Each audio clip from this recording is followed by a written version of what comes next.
नमस्कार, बुलेटिन में आपका स्वागत है। मैं हूं आपके साथ जीनत सिद्दीकी। अपराध की तमाम खबरें आपको दिखाएंगे इस बुलेटिन में। शुरुआत गौतम बुद्ध नगर से कर लेते हैं। एक बड़ी खबर आ रही है, कालाबाजारी करने वाले 4 गिरफ्तार हुए हैं। 3 ऑक्सीजन सिलेंडर इनके पास बरामद हुआ है। ये महंगे दामों पर इन्हें बेचा करते थे। ऑक्सीजन दवाइयों की कालाबाजारी का भी इन पर आरोप है। कैश और 2 गाड़ियां भी इनके पास से मिली है। अमित हमारे साथ, हमारे सहयोगी जुड़े हुए हैं। अमित, इनके बारे में और क्या जानकारी मिली है? कौन कौन से लोग इनके साथ शामिल थे? कहां तक पहुंची है जांच? जी देखिए जीनत, जिस तरीके से का काम कर रहे हैं, ऐसे भी पुलिस ने पहले भी कई गिरोह का पर्दाफाश किया। तो आज भी गौतम बुद्ध नगर पुलिस ने एक ऐसे ही गिरोह का पर्दाफाश किया जिसमें 4 लोग पकड़े गए हैं। ये ऑक्सीजन सिलेंडर और जरूरी दवाइयों की कालाबाजारी करते थे। जो व्यक्ति को जरूरत होती थी ऑक्सीजन सिलेंडर की या दवाइयों की, उनसे महंगे दामों पे सिलेंडर ऑक्सीजन दिया करते थे। कई बार शिकायतें आई थी पुलिस को, इसी को लेकर पुलिस ने आज इसको गिरफ्तार किया कि कब्जे से 3 सिलेंडर बरामद किए हैं। वहीं जो सिलेंडर का ऑक्सीजन मास है वो बरामद किया है। 42 लीटर का ऑक्सीजन सिलेंडर, अलग से जो जम्बू ऑक्सीजन गैस सिलेंडर होता है वो बरामद किया। साथ में नकदी बरामद की है, 2 कार भी बरामद की है। तो ये जो पूरा जो पुलिस ने जो कार्रवाई की है, नोएडा एसपी पुलिस ने कार्रवाई की है, जिसमें 4 आरोपियों को गिरफ्तार किया गया है। और ये दिल्ली में रह के अपने कुछ जो इनके साथी थे, पुलिस उनकी भी तफ्तीश कर रही है, तलाश कर रही है। पुलिस का दावा कि जल्दी उन्हें भी गिरफ्तार कर लिया जाएगा। बहुत शुक्रिया आपका तमाम जानकारियों के लिए। सोनभद्र से भी खबर आ रही है। 4 युवकों पर गैंगरेप का आरोप लगा है। मधुपुर से ऑटो से जा रही युवती को इन्होंने अगवा किया, गैंगरेप किया, उसका वीडियो बनाया। पुलिस ने 3 आरोपियों को गिरफ्तार कर लिया है। 1 आरोपी की तलाश जा रही है। तो सोनभद्र से ये गैंगरेप का मामला सामने आया है। मधुपुर से देखिए, ऑटो से एक लड़की जा रही थी। ये 4 युवक थे। इन्होंने उसे बहलाया फुसलाया, अपहरण जैसी हरकत की बात आ रही है। और उसके बाद इन्होंने गैंगरेप की वारदात को अंजाम दिया। शिकायत के बाद 3 लोगों को गिरफ्तार कर लिया गया है। मेरे द्वारा साथ में एडिशनल एसपी और क्षेत्राधिकारी द्वारा घटना का निरीक्षण किया गया और त्वरित कार्रवाई करते हुए इस प्रकरण में 2 नामजद सहित प्रकाश में आए 1 अभियुक्त यानी 3 अभियुक्तों की गिरफ्तारी हो गई है। 1 अभियुक्त की गिरफ्तारी शेष है और उसके लिए हम लोग प्रयासरत हैं। अभियुक्तों के विरुद्ध कठोर से कठोर कार्रवाई की जाएगी। इसी बीच एक बड़ी खबर बुलंदशहर से भी आ रही है। खुर्जा की पुरानी सब्जी मंडी में विवाद हुआ है। सब्जी खरीदने को लेकर फायरिंग हो गई, मारपीट हो गई है। 2 लोग गंभीर रूप से घायल हुए हैं। अस्पताल में इन्हें भर्ती कराया गया। रिवॉल्वर से फायरिंग करते हुए दबंग फरार। पुलिस ने 2 लोगों को हिरासत में लिया है। खुर्जा कोतवाली क्षेत्र का ये मामला है। बड़ी खबर बुलंदशहर से, और ये तस्वीरें हम आपको दिखा रहे हैं। देखिए, सब्जी मंडी में विवाद हो जाता है। बहुत ही मामूली बातें होती हैं जिसको लेकर इतना ज्यादा विवाद हो गया, सब्जी खरीदने को लेकर, और फिर मारपीट हो गई। तस्वीरें भी आप देख पा रहे हैं। 2 लोग घायल हुए हैं, इसमें 2 लोग जख्मी हुए हैं। प्रशांत हमारे साथ जुड़े हुए हैं। प्रशांत, महज सब्जी खरीदने को लेकर झगड़ा होता है और ये एक दूसरे को मारने मरने पर उतारू हो जाते हैं। पूरी खबर बताइएगा। जीनत, देखिए, सब्जी खरीदने के लिए ये 2 दबंग आते हैं। उसके बाद सब्जी बस महज सब्जी वाला थोड़ा सा ज्यादा पैसा बता देता है, जिसको लेकर दोनों दबंग भड़क जाते हैं और उसके बाद लगातार सब्जी वाले युवक को पीटने लगते हैं।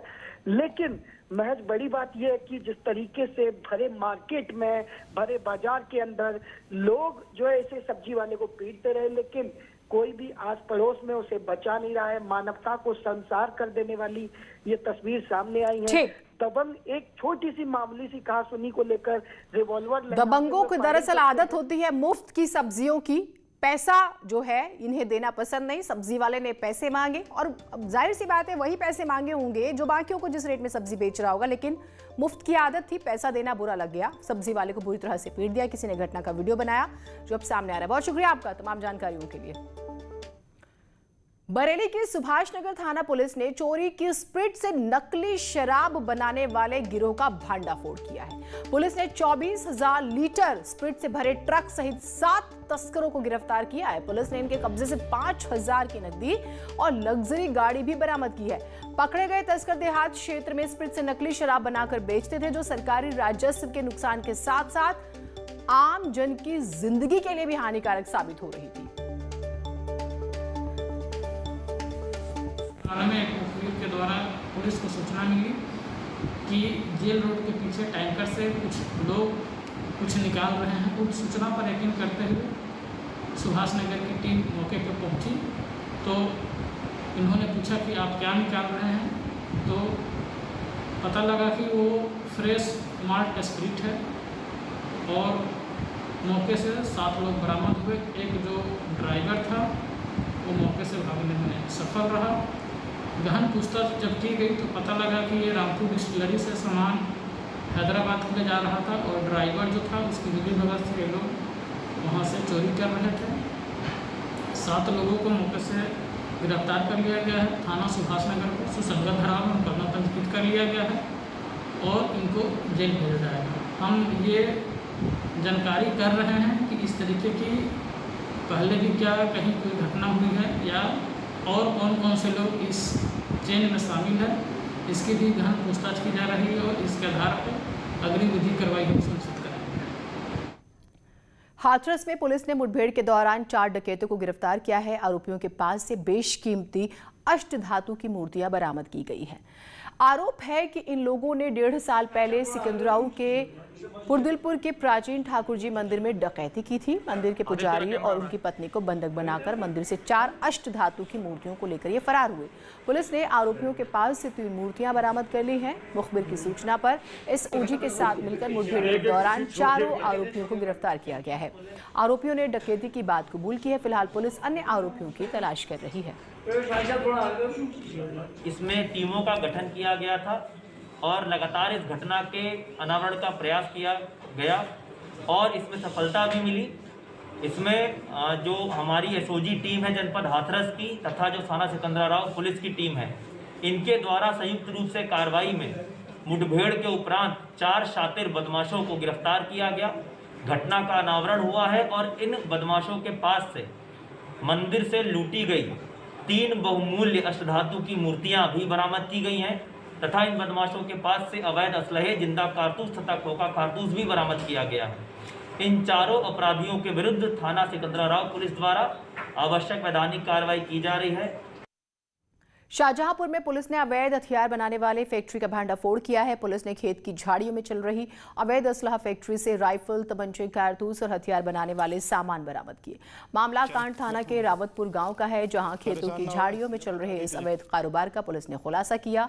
साथ ही एक शातिर आरोपी को गिरफ्तार भी किया गया है, जो पहले भी कई बार जेल जा चुका है। अवैध शराब और अवैध शस्त्र के विरुद्ध चलाए जा रहे अभियान के अंतर्गत कांड पुलिस ने एक महत्वपूर्ण सफलता पाई है। इन्होंने एक शस्त्र फैक्ट्री को पकड़ने में सफलता पाई है और एक अभियुक्त राकेश, जो कांड क्षेत्र का ही रहने वाला है, गिरफ्तार किया गया है मौके से, जिसके फैक्ट्री से एक अवैध देसी राइफल, एक तमंचा 12 बोर बना हुआ बरामद किया गया और शस्त्र बनाने के पूरे उपकरण बरामद किए गए हैं। इसकी बरामदगी और गिरफ्तारी के बाद आवश्यक पुलिस कार्रवाई सुनिश्चित की जा रही है। शाहजहांपुर में पुलिस ने अवैध शराब के खिलाफ बड़ी कार्रवाई की। बीते 24 घंटों में 18 थानों में अवैध शराब के खिलाफ अभियान चलाया गया, जिसमें 46 शराब तस्करों को गिरफ्तार किया गया। पुलिस ने उनके पास से करीब 500 लीटर अवैध शराब बरामद की। कार्रवाई के दौरान 14 शराब की भट्टियां और 4000 लीटर लहन नष्ट किया गया। बीते 24 घंटों में अवैध शराब का कारोबार निष्कर्षण करने वाले 46 व्यक्तियों को गिरफ्तार किया गया, जिनके कब्जे से लगभग 500 लीटर शराब और 4000 लीटर लहन बरामद की गई। लहन को मौके पर नष्ट किया गया। इसके अतिरिक्त थाना कांड क्षेत्र में एक अवैध असलहों की फैक्ट्री बरामद की गई, जिसमें एक अभियुक्त गिरफ्तार हुआ और तमाम बने अधबने असलहे एवं उससे संबंधित उपकरण बरामद हुए। इसके अतिरिक्त थाना तिलहर क्षेत्र में एक जिला बदर हुआ अपराधी वो गिरफ्तार किया गया है, जो जिला बदर हो चुका था, परंतु उसकी सूचना वहाँ अपने गांव में होने की प्राप्त हुई थी, तो उसके आधार पर उसकी गिरफ्तारी की गई। बहराइच से बड़ी खबर आ रही है। करंट लगने से 3 की मौत हो गई, 2 झुलस गए हैं। शादी में टेंट की जगह बदलते समय ये हादसा हुआ है। हाई टेंशन तार की चपेट में ये लोग आ गए थे। प्रयागपुर थाने के हसुआपारा गांव का ये मामला है। अखिलेश हमारे साथ, हमारे सहयोगी जुड़े हुए हैं। अखिलेश, बताइएगा ये पूरी खबर। जी बता दूं कि ये प्रयागपुर थाना क्षेत्र की घटना है हसुआपारा की, जहाँ पे शादी का माहौल था, शादी हो रही थी, लेकिन अचानक मौसम खराब हुआ तो लोग जगह बदलने लगे। इसी बीच जो है टेंट जो लगा हुआ था उसकी जगह बदलने लगे। और जब टेंट का तंबू उखाड़ते हुए ऊपर हाई टेंशन तार गुजरा हुआ था, वो जो तंबू का पाइप होता है वो हाई टेंशन तार की चपेट में आ गया और जिसमें 5 लोग झुलस गए, जिसमें 3 की मौके पे मौत हो गई और 2 जिला अस्पताल में भी झुलसे हैं, जो उनका इलाज चल रहा है। ठीक, बहुत शुक्रिया आपका तमाम जानकारियों के लिए। कानपुर में चुनावी रंजिश में पथराव का वीडियो वायरल हो रहा है। घटना कानपुर देहात के डेरापुर कोतवाली इलाके के काला गांव की बताई जा रही है, जहां विवाह के दौरान दोनों पक्षों ने एक दूसरे पर जमकर पथराव किया। इस पथराव की वजह से मौके पर 3 से 4 लोग जख्मी भी हुए। पूरी घटना लगभग 1 हफ्ते पुरानी बताई जा रही है, जिसका वीडियो अब सोशल मीडिया पर वायरल हो रहा है।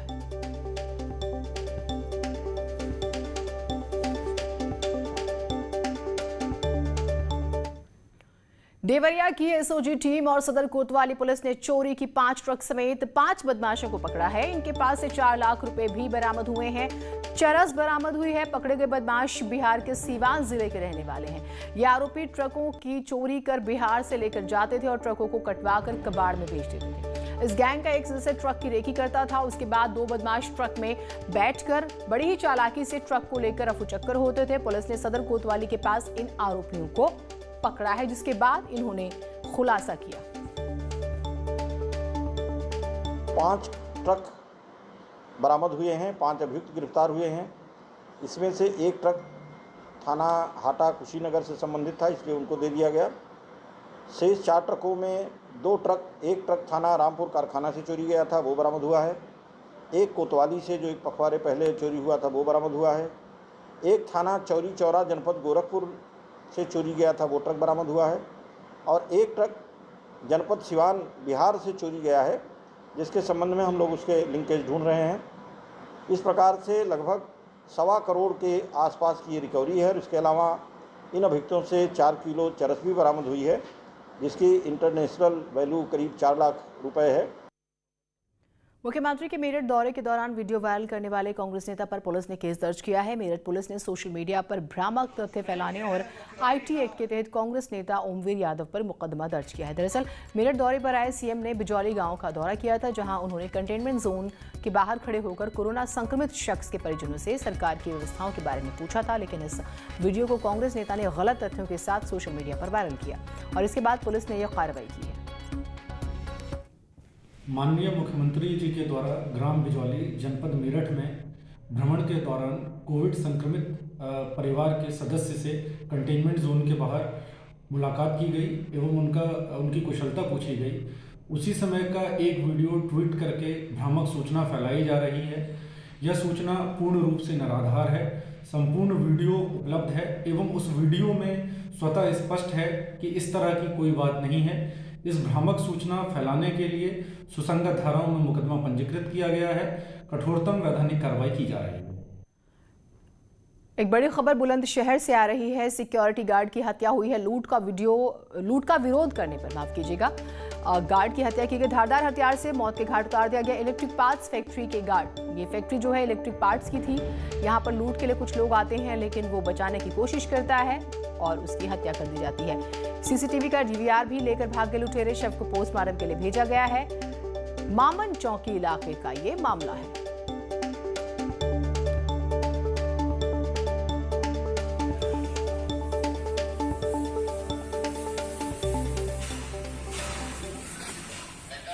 खबर बिजनौर से है। महिला से मारपीट का वीडियो, पुलिस ने 3 आरोपियों को गिरफ्तार किया है। वीडियो वायरल होने के बाद महिला की डंडे से पिटाई की जा रही थी। रिश्तेदारों पर मारपीट का आरोप है। कोतवाली देहात थाना के शाहपुर गांव का ये मामला है।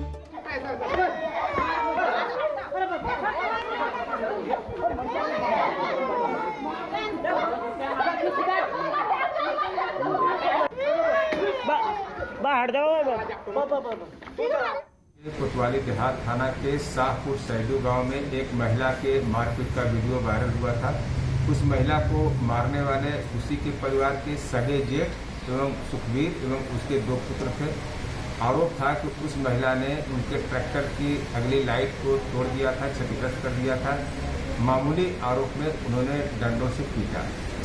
इस मामले में संज्ञान लेते हुए घटना स्थल का निरीक्षण कर 308 आईपीसी का अभियोग पंजीकृत है। सुखबीर, उसके बेटे दीपक और दूसरा बेटा फौजी तीनों को गिरफ्तार कर लिया गया है। सख्त धाराओं में कार्रवाई करते हुए उनको जेल भेजा जा रहा है। खबर पीलीभीत से है। जुआरियों पर शिकंजा कसा गया है। 4 लोगों को जुआ खेलते गिरफ्तार किया गया है। मुखबिर की सूचना पर आरोपी गिरफ्तार हुए हैं। गैम्बलिंग एक्ट के तहत मामला दर्ज हुआ है।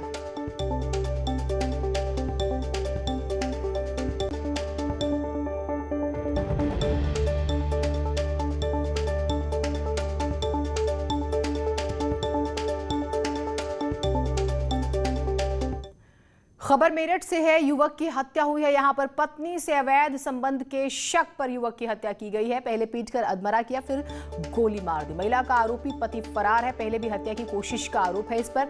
मामले की जांच में जुटी हुई है। तो इस युवक को शक था, इस व्यक्ति को शक था कि इसकी पत्नी का अवैध संबंध है और इसी वजह से उसने उस युवक को, जिस युवक पर शक था, उसे पहले बुरी तरह से पीटा और फिर उसकी गोली मारकर हत्या कर दी है।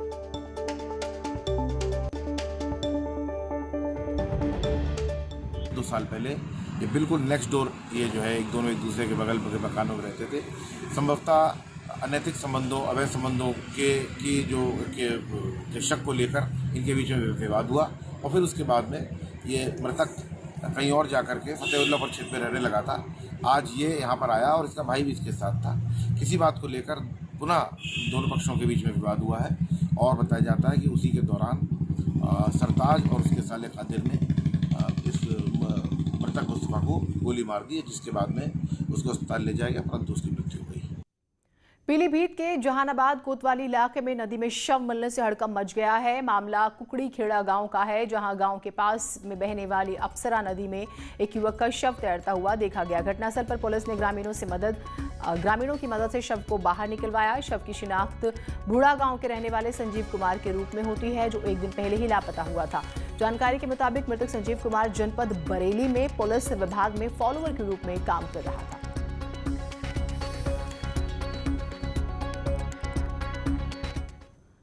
पंचायत चुनाव के बाद हुई हिंसाओं पर संभल में पुलिस ने कड़ा एक्शन लिया। हिंसा में शामिल फरार आरोपियों पर एसपी ने 10-10 हजार का इनाम घोषित किया। साथ ही हिंसा के आरोपियों के खिलाफ गुंडा एक्ट और जिला बदर की चेतावनी दी है। जानकारी के मुताबिक कल हयातनगर थाने के गांव करछली में चुनाव के बाद हिंसा में गोलीबारी हुई थी, जिसके बाद एसपी ने कड़े कदम उठाए हैं। ग्राम करछली में कल 2 पक्षों के बीच में संघर्ष हुआ, जिसमें एक व्यक्ति के गोली भी लगी, जिससे वो घायल हुआ। इस घटना का संज्ञान लेते हुए चुनाव के बाद होने वाली रंजिशों को लेकर जनपद संभल की पुलिस ने एक निर्णय लिया है कि इस तरह के मामलों में जो लोग भी हिंसा की पुनरावृत्ति कर रहे हैं, उनके ऊपर गुंडा एक्ट के तहत कार्रवाई की जा रही है तथा उनको जिला बदर किया जाएगा। इसी प्रकार कल की घटना में करछली में जो लोग गिरफ्तारी से अभी बचे हुए हैं, उन सभी पर 10-10 हजार रुपए का पुरस्कार घोषित किया जाता है तथा उनको जल्दी से पकड़कर कानून की जद में लाया जाएगा। एक छोटा सा ब्रेक ले रहे हैं, कहीं मत जाइएगा। ब्रेक के बाद स्वागत है आप सभी का। इसी बीच एक बड़ी खबर आ रही है। प्रधानमंत्री नरेंद्र मोदी का आत्मनिर्भर भारत बनाने का आह्वान एक निर्णायक मोड़ पर आ चुका है, जो कि भारत की अर्थव्यवस्था की दृष्टि से काफी महत्वपूर्ण है। और नेटवर्क 18 की पहल और आईटीसी द्वारा प्रस्तुत स्वाभिमान भारत आपके लिए देश भर से आत्मनिर्भरता और उससे जुड़ी प्रेरणात्मक कहानियां लेकर आ रहा है। आखिर ऐसी नवीनता और उपलब्धियों से लिपटी हुई कहानियां ही तो हमें एक बेहतर राष्ट्र के रूप में परिभाषित करती हैं। उन्हीं में से एक कहानी है देश के सबसे बड़े बैंक एसबीआई की।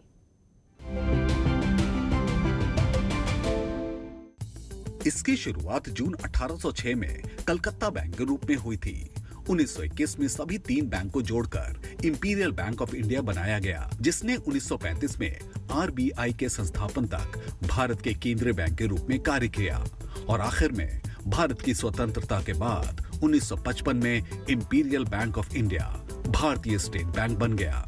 There's no commercial bank which was actually in existence to support the rural ambitions of the economy, and it is actually at that point of time it was envisaged, and a agricultural committee was set up under the All India Rural Credit Survey Committee was set up, and on the recommendations of this committee, this particular State Bank of India came into existence in the year 1955. बड़े निजी बैंकों के प्रसार के बावजूद SBI अभी भी देश के सबसे बड़े बैंक के रूप में कार्यरत है, जिसमें से 23% मार्केट शेयर एसेट्स के माध्यम से और 25% लोन और डिपॉजिट के अंतर्गत आते हैं। यह दुनिया का 43वां सबसे बड़ा बैंक भी है और 1920 की दुनिया के सबसे बड़े कॉरपोरेशन की फॉर्च्यून ग्लोबल 500 की सूची में 221वें स्थान पर है, जो स्वाभिमान भारत की एक जीती जागती मिसाल है।